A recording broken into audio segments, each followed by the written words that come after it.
곽수종의 뉴스 정면 승부.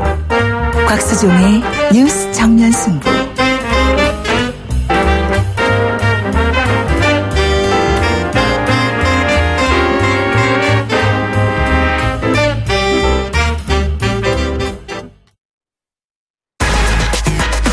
시원한 독살. 곽수종의 한방. 곽 박사님. 주파수 94.5 YTN 뉴스 FM 곽수종의 뉴스 정면 승부 3부 시작하겠습니다. 새로운 대한민국을 만들어 갑시다. 미래를 책임지겠습니다. 4차 산업혁명 특별시 만들겠습니다. 여러 대선주자들이 얘기하는 공약들 중 일부입니다. 제가 흉내를 좀 내려고 그러다가 참았습니다. 공약이라고 하는 것은 대국민 약속이죠. 새로운 대한민국은 어떤 대한민국입니까? 미래를 어떻게 책임지실 건가요? 4차 산업혁명을 가르치는 교수도 없는데 한국 교육의 현 주소에서 어떻게 4차 산업혁명을 한다는 말이죠?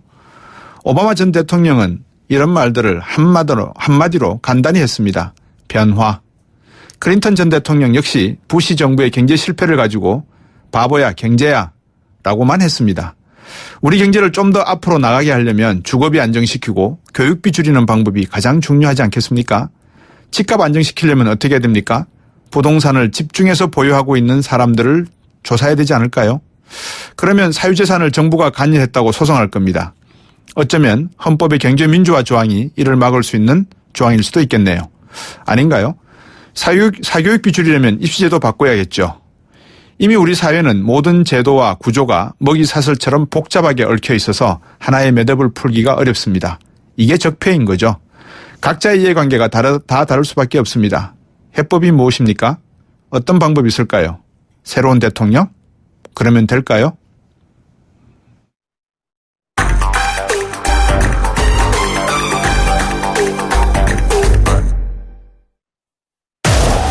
청취자가 묻고 곽 박사가 전한다. 방송을 들으시면서 궁금하신 사항은 문자 메시지로 보내주세요. 샵 0945번, 우물정 0945번으로 짧은 문자 50원, 긴 문자 100원의 정보 이용료가 있는 문자 메시지로 보내주시면 곽 박사가 꼼꼼하게 읽고 인터뷰에서 대신 질문해드립니다. 오늘 들으신 인터뷰 방송은 YTN 라디오 곽수종의 뉴스 정면 승부 홈페이지나 팟캐스트, 팟빵을 통해 다시 확인하실 수도 있습니다.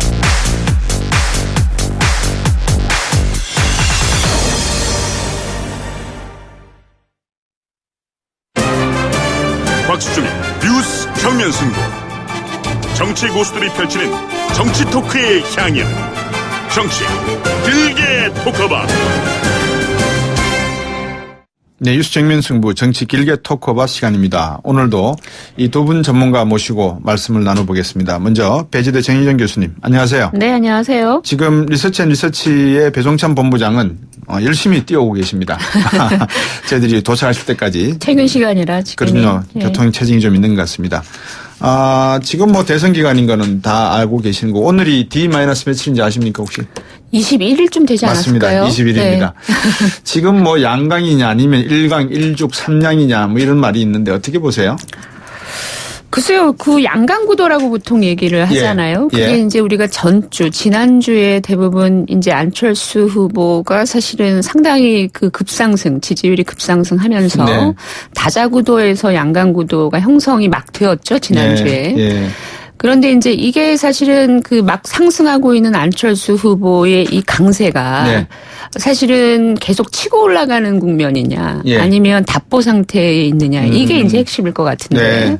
아까 말씀하신 것처럼 1강 1중 3약은 그 민주당 쪽에서 이철희 의원이 한 얘기라 그러더라고요. 나온 얘기인데 아마 이제 자체 분석으로는 이 안철수 후보의 급상세가 지금 더 이상 그 진전이 없다라고 자체 판단을 내린 게 아닐까라는 일부 거죠. 언론에서도 물론 그렇게 이야기하는 것 같아요. 그거는 이제 민주당 쪽의 입장이고 일부 언론의 입장입니다만 지금 이제 수치상으로 드러나는 거 보면 박빙인 거는 맞는 것 같아요. 오차범위 안에서 뭔가 접전하는 그런 조사 결과들도 나오지만 예컨대 안철수 후보가 앞섰다거나 또는 이제 양자구도에서 안철수 후보가 앞섰다거나 지난주엔 그런 소식이 좀 있었어요. 여론조사 결과들이. 근데 그랬죠. 이번 주에 들어서는 크게 저도 이제 여론조사 결과들에서 발견을 많이 못한 것 같아서 경향적으로만 우리가 다 이제 여론조사를 다 믿을 수는 없겠지만 실제로 경향적으로 보면 막 치고 올라오던 안철수 후보의 어떤 상승세가 현재로서는 지금 주춤하고 있다. 요 정도에서 봐야 되는 게 아니냐. 그런 의미에서 1강 1중 3약 이런 것도 지금 얘기를 할 수 있게 돼버린 게 아니냐 이런 왜 생각이죠. 주춤할까요? 너무 빨리 올랐잖아요. 그래서 한번 조정기를 J커브군요. 그렇죠. 한번 조정기를 거치죠. 우리가 이제 상승 국면에 들어가게 되면 한 번 정도는 조정 국면을 갖게 되는데 제가 볼 때는 이제 본격적으로 선거 진용이 갖춰지고 또 후보의 어떤 면면이 이제 공개적으로 드러나고 뭐 이런 것들이 지금 이제 진전을 보고 있는데 특히 그 국민의당의 경우에는 실제로 지금 선대위가 어떻게 구성이 되느냐. 예를 들면 주로 이제 안철수 후보의 지지세 상승에 기반을 제공하는 거는 TK의 보수 유권자층이잖아요. 근데 이제 선대위를 구성하는 거 보면 뭐 박지원 그 당대표가 상임 선대위원장을 경직을 하고 이제 전면에 나서고 뭐 이렇게 사실은 뭐 영호남 갈등이 크게 이번 선거에 반영되지는 않는다고 하지만 막 그 안철수 후보를 지지하기 시작한 TK 입장에서는 다소 부담스러운 요인이 될 수 있다라고 하는 거고요.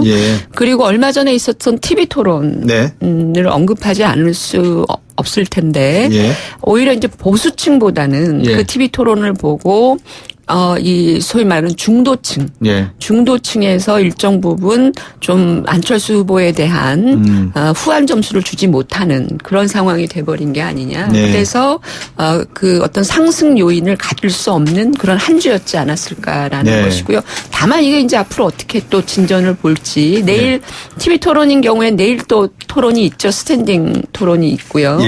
그 다음에 이제 본격적인 선거 운동이 막 시작됐기 때문에 이제 그 TK 지역의 국민의당 쪽에서 안철수 후보가 공을 들일 거잖아요. 그래서 그게 이제 바닥 정세에 어떻게 이제 미칠지 이런 걸 봐서 또 뭐 상승세를 탈 수도 있겠지만 현재로서는 제가 볼 때는 그 두 가지 정도의 요인이 아닐까라는 생각이에요. 정영준 교수가 영호남 갈등이 반영되지 이런 말씀을 하실 때 우리 그 리서치 본부장이 스튜디오 문을 열고 조용히 들어오셨습니다. 땀은 좀 흘리셨네요. 아닙니다. 오늘 아니셨어요? 네, 교통 혼잡의 갈등이 좀 있어가지고. 교통 갈등 때문에 늦었군요. 그렇습니다. 그 민주당 택시와 이 국민의당 택시가 서로 자리를 양보 안 하던가요? 네, 정면 승부를 하고 싶었는데 또 교통 질서를 지켜야 되는 것이 또 민주 시민으로서의 자세이기 때문에. 아이고, 제가 잘못했습니다. 청자분들과의 약속 소중함에도 불구하고 조금 양해를 구하도록 하겠습니다. 저는 자주 자리를 비워서 청취자분들에게 이미 상당히 나쁜 앵커로 지금 지적받고 있는 사람입니다. 아니 민주주의는 기다림의 기다림의 연속입니다. 네. 자, 이제 호흡을 좀 가다듬으셨을 것 같고 지금 정영준 교수하고 이야기 나눈 내용이 그거였습니다. 안철수 후보의 상승세가 좀 한풀 꺾이는 거 아닌가. 이게 꺾인다 그러면 앞으로 이제 다음 일주가 상당히 중요한 시기가 될 건데 대선 선거 유세가 시작이 되면서 안철수 후보는 자기의 취약 지역이라고 생각하는 대전 쪽, 그다음에 호남 쪽으로 지금 돌고 있고 문재인 후보는 또 자기의 취약 지역이라고 생각하는 TK 쪽으로 지금 돌고 있고 그래서 이게 다음 주에 어떤 방향으로 이게 지지율이 변화가 나올까에 따라서 좀 재밌는 내용이 있을 것 같아서 어떻게 생각하십니까? 네, 공식 선거운동에 들어서면서 가장 중요한 것이 물량 공세가 이루어지거든요. 조직력도 동원될 수밖에 없고 중요한 것은 이 문 후보로서는 5%의 안 후보와의 싸움이 될 수 있습니다. 중도 외연을 확대해서 지금 진보 진영을 꽁꽁 묶어두고 있는 문 후보로서는 5% 중도 쪽으로 외연을 확대하는 것이 중요할 수밖에 없는 것이고요. 안 후보로서는 그동안 이 가변성이 큰 보수 표심이 넘어와서 지지율급 상승을 이루었던 것이거든요. 그렇다면 이 영남과 또 수도권의 보수 표심이 그대로 유지될 것인가.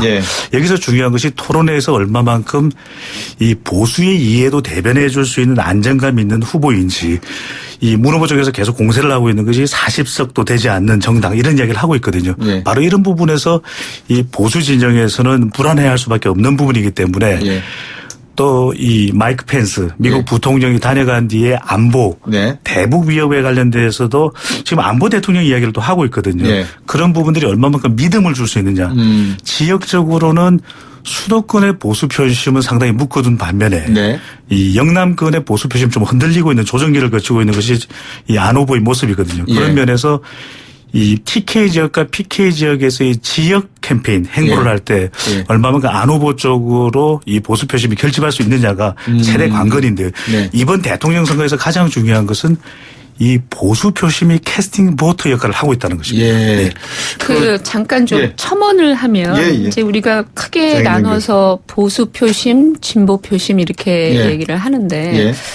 제가 볼 때는 이제 그것도 하나의 어떤 그 축이 될 수 있고 지금 세대별 그 지지 기반이라 그럴까요? 네. 이것에 있어서도 실질적으로 뭐 정확히 말하면 안철수 후보의 경우에는 보수 전체의 표심이라기보다는 50대 이상의 네. 표심이거든요. 예. 예. 물론 이제 50대도 50대 초반과 50대 후반이 네. 다른 어떤 그 투표 정향을 갖고 있기는 합니다만 네.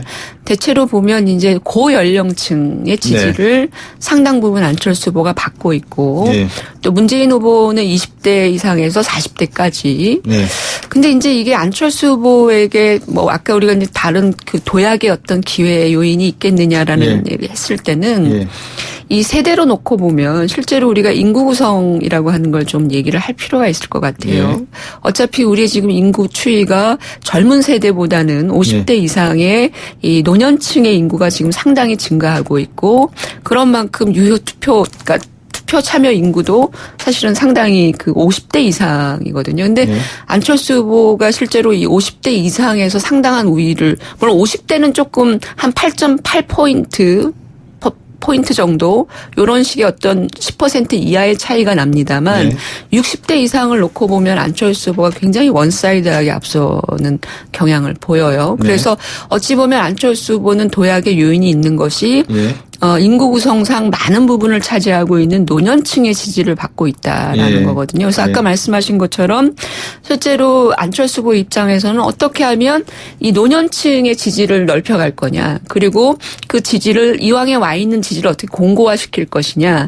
이게 어찌 보면 상당히 중요해서 네. 결과적으로는 그 노년층을 겨냥한 어떤 정책 드라이브라고 하는 게 네. 중요할 것 같아요. 그래서 뭐 최근에 문 후보 쪽에서도 뭐 틀리 얘기도 나오고 이렇게 합니다만 예. 노인과 어떤 고령화 사회에 대한 나름대로의 어떤 자기 비전 이런 것들이 아마 다음 주 중에는 정책 공약으로 좀 던져지고 메시지로 던져진다면 네. 그런 세대의 어떤 그 나름대로의 기반을 좀 더 끌어내는 그래서 그 지지율을 좀 더 높일 수 있는 그런 가능성을 좀 열어보면 네. 어차피 지금은 구조가 박빙 구조 아니겠어요. 그렇다면 거기서 약간의 우위를 점하는 것이 필요하죠. 약간의 그 터치가 필요한 상황이라 그러면 안 후보 쪽에서는 그쪽을 오히려 좀 더 집중적으로 공략해서 선거운동 전략을 취해가는 것이 상승 요인을 좀 탈 수 있는 것이 아니겠느냐 이런 생각도 좀 생각해보는 조현진 게 선생님 말씀대로 이번 대통령 선거가 선거 막판까지 네거티브 공세가 강해질 수밖에 없다라는 것이 예. 이 문 후보도 안 후보도 예. 또 노인 복지에 대해서 상당히 신경 쓰는 그런 모습을 보여주고 사실상의 정책 차별화가 많이 되지 않는다라는 것이고 기초 노령연금에 대해서도 두 후보 모두 신경을 쓰는 그런 모습을 보여주고 있거든요. 그것은 이제는 고령화 사회에서 노인 복지는 후보들이 불가피하게 선택하고 받아들일 수밖에 없는 정책이다. 그래서 이번 대통령 선거에서는 노인과 바다가 아니라 노인과 투표. 노인과 복지 이런 이야기들이 나오고 있거든요. 그래서 두 후보 간의 정책 차별화가 안 보면 안보, 복지면 복지, 또 일자리면 일자리 등에서 아주 큰 차별화가 될 수 없기 때문에 또 유권자들이 그런 것을 가려낼 수 있을 만한 검증의 그런 자도 가지고 있지 않거든요. 그러다 보니까 선거 막판까지 네거티브가 이 토론회에서도 더 가속화될 것 아니냐 이런 우려도 그래서 나오고 있습니다. 그러니까 좀 더, 제가 좀 예. 정리를 잠깐 하고 이제 넘어갈게요. 문 후보 같은 경우에는 20대, 30대 비교적 젊은 층이 소위 이제 콘크리트 지지층으로 형성이 되어 있기 때문에 외연 확장적 측면에서 보수 연세가 드신 분들에 대한 외연 확장을 지금 추구하고 있는 상황이고 안 후보 같은 경우에는 생각지도 않던 꿀단지가 지금 굴러 들어온 거예요. 생각지도 않았는데 40석에 불과한 군소정당 아니겠죠. 중견정당에 꿀단지가 굴러 들어왔는데 이게 진짜 내 꿀집에 머물 꿀인지 아니면 또 다른 여왕부를 찾아갈 꼴인지 이걸 모른다는 거죠. 그러다 보니까 이제 요거를 좀 확실하게 굳히기 위해서 노령연금, 기초노령연금이나 이 달콤한 이야기를 하고 계신다. 이제 이런 이야기 같습니다. 예, 정현진 교수님. 예. 그 아까 안철수 후보 얘기를 했는데 그 문재인 후보도 얘기를 좀 해야 될 것 같아요. 예. 근데 문재인 후보도 뭐 조금 전에 제가 말씀드렸지만 대체로 문재인 후보의 지지 기반은 20대에서 40대에 네. 걸쳐져 있다고 말씀드렸는데 만약에 이 세대의 근거에서 문재인 후보가 외연 확장을 하려고 한다면 네. 저는 선택과 집중의 포인트가 있다고 봅니다. 문재인 후보 입장에서는. 지금 시간이 얼마 없기 때문에 네. 고연령층 전체를 사실은 다 겨냥해서 갈 수 없는 그런 측면이 있고 네. 굳이 세대에 근거해서 선택과 집중을 한다 그러면 문 후보 측에서 나름대로 조금 더 전략적으로 의미가 있는 세대는 50대인 것 같아요. 예. 제가 볼 때는. 예. 그 50대를 겨냥한 거. 특히 이제 지난 18대 대선을 놓고 보면 박근혜 대통령과 문재인 당시 후보의 그 박빙 싸움에서 사실 누가 가르마를 타줬냐면 50대가 타줬어요. 투표율도 제일 높았고 네. 50대가 사실은 박근혜 전 대통령을 지지를 상대적으로 많이 했기 때문에 예. 당선을 한 거거든요. 그 얘기는 세대별로 놓고 보면 50대가 캐스팅 보트 역할을 한다는 것이고 네. 또 50대는 50대 초반은 사실은 40대 후반과 상당히 정치적 지향이나 투표 정향이 좀 닮아 있을 가능성이 있거든요. 아직 완전히 노년층으로 진입했다 이렇게 보기는 어렵고요. 네. 그래서 제가 그리고 지금 그 YTN 여론조사, 예. YTN이 어제 그 서울신문과 함께 엠브레인에 의뢰해서 예. 조사한 그러니까 그 여론조사 결과를 보면 예. 표본 오차는 95% 신뢰 수준에서 플러스 마이너스 3.1%포인트 예. 그 여론조사인데요. 그 예. 여론조사 결과만 놓고 보면 그 50대의 경우에 안철수 후보가 42.9% 지지율이 나왔고요. 예. 문재인 후보가 34.1%예요. 여기가 예. 8.8포인트 정도 예. 퍼센트 포인트인가요? 예. 네. 퍼센트 네. 포인트. 퍼센트 포인트 예. 정도 차이니까 예. 다른 세대에 비해서 그래도 좀 격차가 상대적으로 적은 세대이거든요. 그렇다면 문재인 후보 입장에서 좀 더 고연령으로 그 외연을 확장하려고 한다 그러면 제가 볼 때는 50대를 공략하는 것이 필요하다. 그러면 이 50대가 갖고 있는 나름대로의 어떤 여러 가지 문제의식들에 접근을 해야 되는데 예. 그거는 가장 중요한 건 안정감인 것 같아요. 예. 제가 볼 때는. 정현진 교수 예. 말씀하신 대로 50대가 왜 다를까요? 50대가 왜 달라졌을까요? 왜 곽 박사님? 달라졌을까에 대한 네네. 문제는 오늘 퀴즈는 아니고요. 아니요. 왜 달라졌을까요? 지금 시간이 4부로 넘어가야 될 시간이라서 네. 4부에 답변해야 예, 되겠습니다. 4부에서 네. 답변하겠습니다.